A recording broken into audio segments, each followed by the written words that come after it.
Savannah. Hey, congratulations. Second season of Reginald the Vampire on SYFY. It's upon us. Yes, thank you so much. Yeah, I know it's exciting. It's been a long time coming.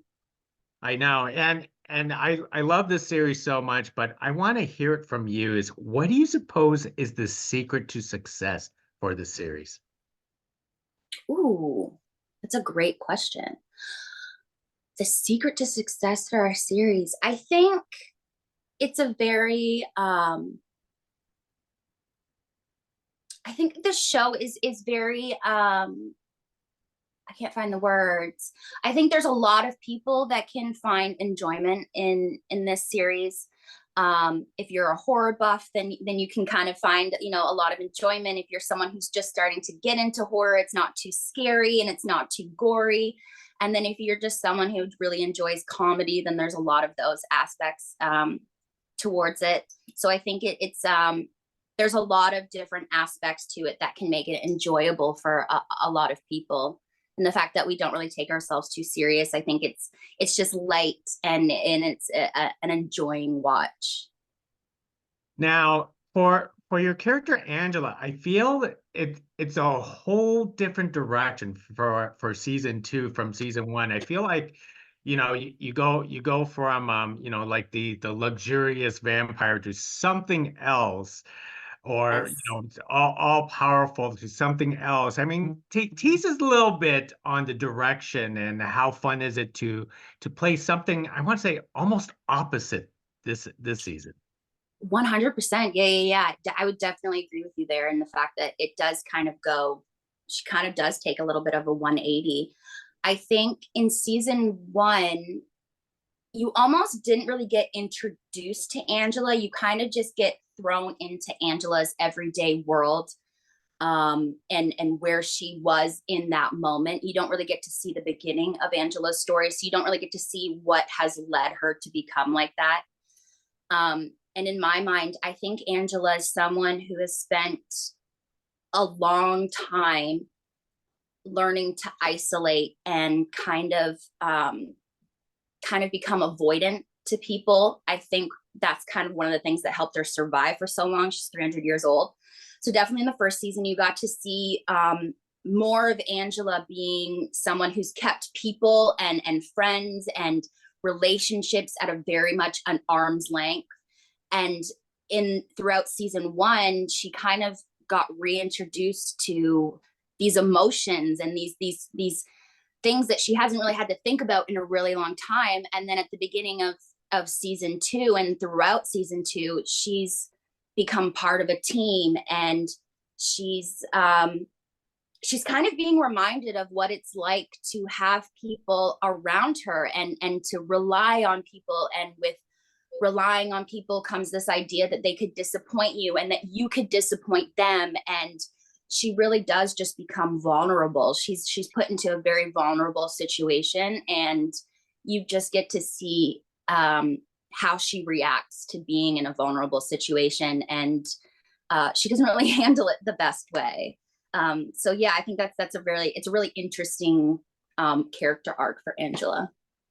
Now, speaking of relationships, we always love that pull and push a relationship between Angela and Maurice. Tease us where we're going here in season two. Yes, I think in season two, there's still a little bit of that pull and tug, but there's more of a there's more of a reliance on each other this season. They're definitely kind of have just given into the fact that they're a part of each other's lives again. And there's you really get to see this friendship between them. It's not only just a romantic relationship. They're becoming friends again, and they rely on each other, and they're there for each other. And so it is a very like beautiful bond, I think, and relationship that we see this year.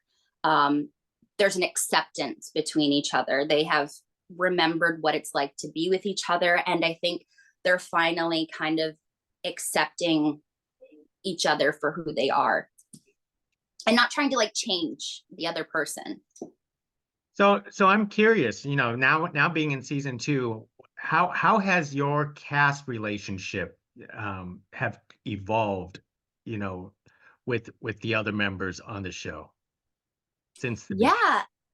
Um, I mean, it's always really great. We always have a lot of fun with everyone on the cast. It's always like a really great time, especially like when we're all in scenes together. It is very chaotic. There's a lot of people being like, guys, focus, you know, because we just kind of we get going and we have so much fun together. But it's great because there's a lot of trust when it comes to everybody in scenes, and there's just a bond there, like a friendship. Like we're just kind of always really going for each other, like making sure that everyone is taken care of in scenes, and you know, just a lot of respect. I think we just have a lot of respect for each other, and we're very much like a family. We're all like very annoying siblings to each other. Well said, well said. And I guess the ultimate question, especially we're going to notice in season 2, because you know, Reginald is a good vampire. You know, Maurice is on the good vampire. In your opinion, can Angela ever be that good vampire, or is she just too knee deep into that vampire ideology? Ooh, I think Angela is someone that's so interesting. I think Angela is someone who doesn't, I don't think she really cares to be either good or bad. Angela is just Angela. She knows what she wants, and whether or not it's good or bad, she doesn't really think about that. She just knows what it is that she wants, and she just goes for it. And everyone else just kind of has to deal with it. Well said, Savannah. And let me quickly wrap up with one last question, because every time I watch an episode of Reginald the Vampire, I always have that not hunger for blood, but the hunger for a slushy. So I have to ask, and probably hundreds of times you've been asked, what's your favorite slushy? Oh, good question. I actually haven't been asked this that many. I haven't actually been asked this. That's a good question. I love like a cherry slushy. Yes, I usually go for like the red or the blue, like a cherry or like a blue raspberry. Yeah, those are my favorites. Or you mix them both. You do like half the cherry, half the blue raspberry. Those are definitely my favorites. Those are my favorites too, most definitely. Now I'm going to have to go grab one right after this interview. So, Savannah, Right. thank you very much for speaking to us about Reginald the Vampire. I mean, it's back, so everyone, the wait is over. Thank you. Thank you so much.